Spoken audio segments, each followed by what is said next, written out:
Welcome to the Illinois State Bar Association Section and Committee Officers Orientation. I'm Richard Felice, Illinois State Bar President for 2014-2015. First, please accept my appreciation for your commitment to the association and the profession. Section councils and committees are the backbone of the Illinois State Bar, and your leadership is vital to the success of these groups. In this video, I will briefly discuss what I expect of you in 2014-2015 and provide suggestions for having a successful year. You will then hear from 3 ISBA staff directors who will separately address legislative activities, continuing legal education, programming, and ISBA publications. In the coming year, I am asking that you focus on 3 tasks. 1, as you prepare to lead your council or committee, set realistic goals. You should select a limited number of worthwhile, doable projects, 2 or 3, and then devote full resources to making the project successful. 2, understand and embrace your fiduciary role by being fiscally responsible with meetings and projects. Money does matter, and our councils and committees have been very good at staying within budget. 3, remember that ISBA's most important responsibility is to provide great services for our members. This should guide all of your efforts. Here are 4 suggestions to help you have a great year. 1, have productive meetings that are meaningful and use time efficiently. Your members will appreciate it. 2, hold meetings when you really need to have a meeting. Meetings for meeting's sake can waste members' time. 3, keep your board liaison informed, as the liaison is your direct connection to the Board of Governors. 4, ISBA staff is there to help. Your staff liaison will make your job easier. I'm excited to serve as your president, and I am looking forward to working with you. Have a great year. Thank you. Hi, I'm Jim Covington. I am Director of Legislative Affairs for the Illinois State Bar Association, and I'd like to welcome you to the legislative part of your training. This is an opportunity to explain to you how your efforts affect our efforts in Springfield from our end of the legislative funnel. We use listserv discussion groups because of the speed of response that is required to be effective at the State House.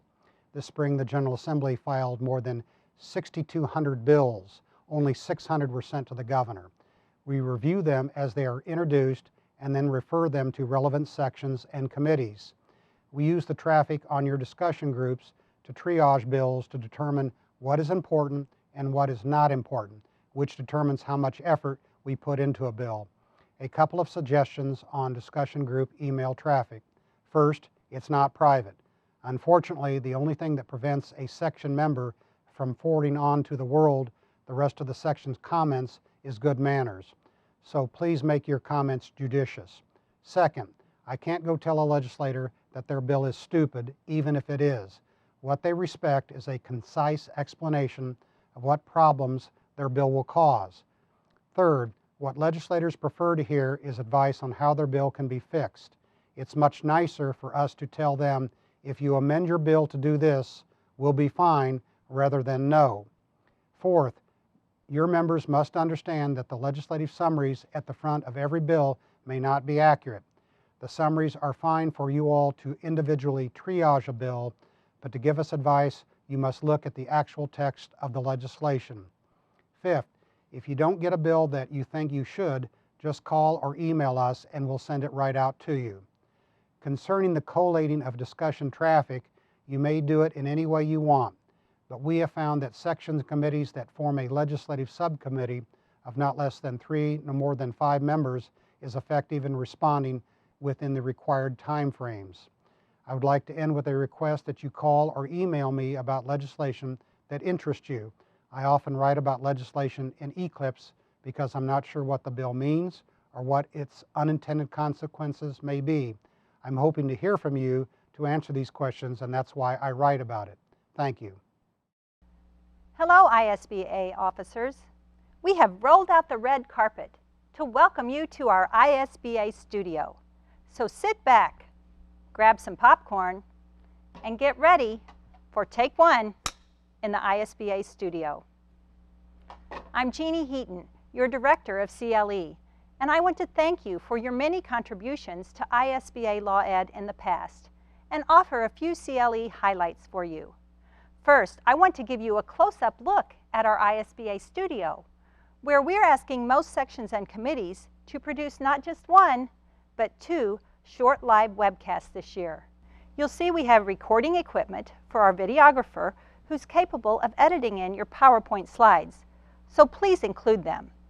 We have cameras, lights, a green screen which will be used later in my presentation, the ISBA backdrop, and a table for our speakers to present in the preferred talk show interview format.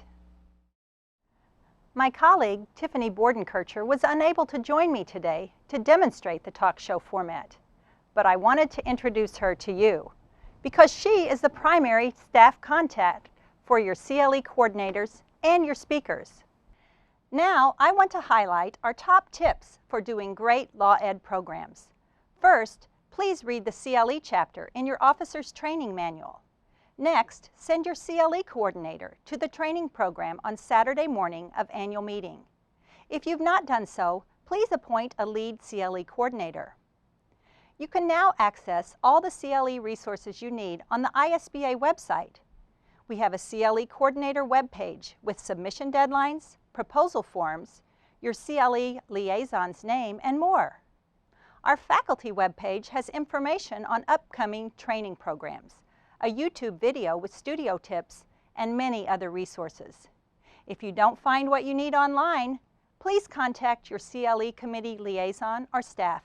We are here to help you. When you fill out your proposal forms, please fill them out thoroughly and completely by the deadline. This will help tremendously with publicity and promotions. In my final segment today, I want to give you the breaking news in ISBA CLE. As you may know, ISBA is now offering 15 hours of free online CLE per bar year to members. Because this is giving ISBA more exposure, we ask that you really focus on quality this year, quality speakers and quality materials. Additionally, because ISBA Law Ed attendance is experiencing the national trend away from live programs and toward online programs, we're reducing our live on-site program requests and increasing our studio program requests from you. Please check your officer's manual for these changes. Another new CLE development is that the MCLE board will now accredit more courses on technology, business development, and marketing, as long as the program is tailored for an attorney audience or application. We encourage you to offer these types of courses. Next, in an effort to link ISBA Law Ed and ISBA publications, we ask you to identify authors on some of your program topics for the IBJ, newsletters, or the ISBA blog at the time of your program proposal submission. Finally, we encourage you to have a couple of speakers come into the studio to record a short promotional YouTube video in the talk show format. We will record this prior to the program as a teaser for the program and as a way to offer some information of value to our members about the program. In conclusion, thank you for coming up with those great topics and for identifying those great speakers for ISBA Law Ed. Remember, ISBA is here to help you with all the other program details. So, enjoy your popcorn and let's have another great year of ISBA Law Ed. Thank you. I'm Mark Mathewson, Director of Publications for the ISBA. I'm here today for one reason, really. That's to remind you how important your section newsletter is. In fact, for those of you who lead groups with a paid membership, and that's all sections and a few committees, nothing you do is more important than your newsletter.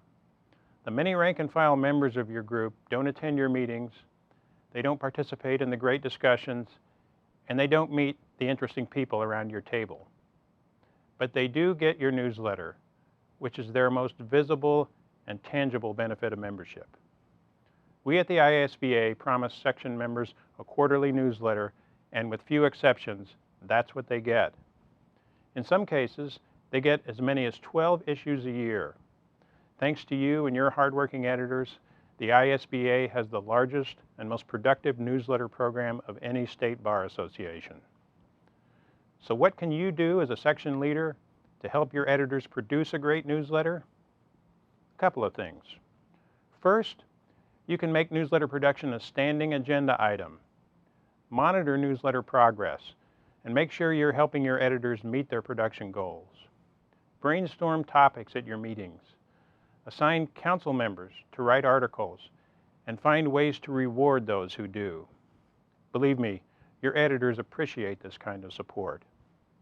Second, select your newsletter editors as early as you can in the bar year and communicate that choice to Katie Underwood, who manages our newsletter program. Remember that up to 2 of your editors are entitled to reimbursement, even if they are not members of your council or committee. Again, thanks for all you do for the ISBA. Have a great year, and let us on the ISBA staff know what we can do to help you.